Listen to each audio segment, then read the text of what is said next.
Occasion ఏదైనా location ఎక్కడైనా తెలుగువారి వేడుక అంటే ఆలివ్ మిఠాయి ఉండాల్సిందే. మిఠాయి అంటే ఆలివ్.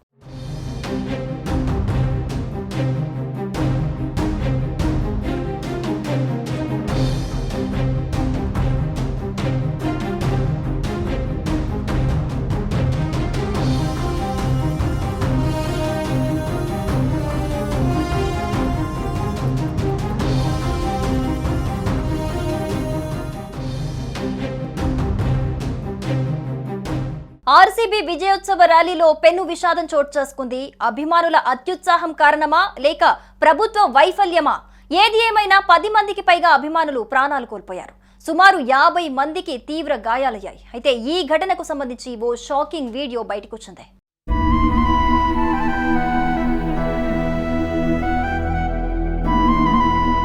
ఆర్సీబీ జట్టుకు చిన్నస్వామి స్టేడియంలో సన్మాన కార్యక్రమం ఏర్పాటు చేశారు. తమ అభిమాన ప్లేయర్లను చూసేందుకు ఫ్యాన్స్ భారీ సంఖ్యలో చిన్నస్వామి స్టేడియానికి తరలిచ్చారు. వేలాది మంది అక్కడికి చేరుకున్నారు. స్టేడియం గేట్లను తోసుకొని దూసుకెళ్లేందుకు అభిమానులు ప్రయత్నించారు.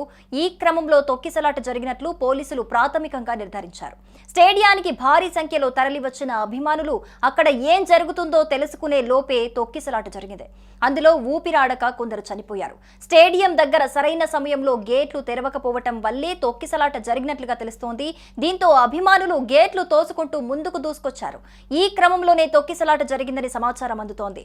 ఇందుకు సంబంధించిన వీడియో ప్రస్తుతం వైరల్ గా మారింది. ఇక మరోవైపు క్రౌడ్ ను అదుపు చేయలేక పోలీసులు చేతులెత్తేశారు. కేవలం పాస్లున్న వారిని మాత్రమే స్టేడియంలోకి అనుమతిస్తామని అధికారులు చెప్పారు. అభిమానులంతా చిన్నస్వామి స్టేడియం వైపు వెళ్లే ప్రయత్నం చేశారు. దీంతో స్టేడియం పరిసరాలు జన సమూహంతో జామయ్యాయి.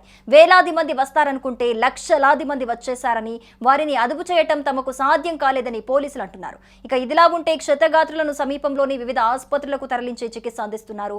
మృతుల్లో 6 పురుషులు, 4 మహిళలున్నారు. కర్ణాటక ముఖ్యమంత్రి Siddaramaiah, deputy CM DK Shivakumar ఆసుపత్రికి వెళ్లి బాధితులను పరామర్శించారు. చిన్నస్వామి స్టేడియం వైపు వెళ్లే మెట్రో, ఇతర వాహనాలను నిలిపివేశారు.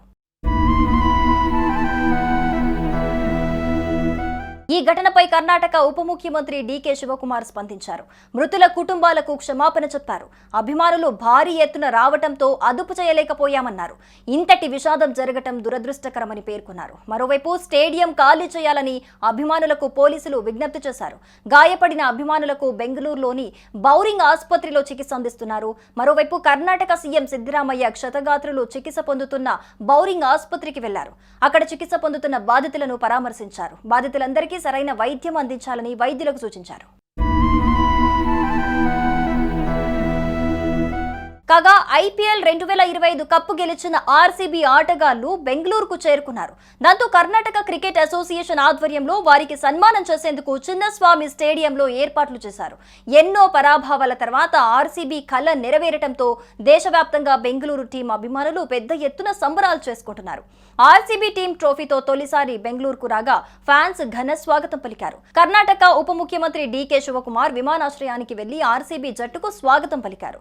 విరాట్ కోహ్లీ, కృణాల్ పాండ్యా, టీం డేవిడ్, దినేష్ కార్తిక్లకు ఆయన పుష్పగుచ్చం అందించి వెల్కమ్ చెప్పారు.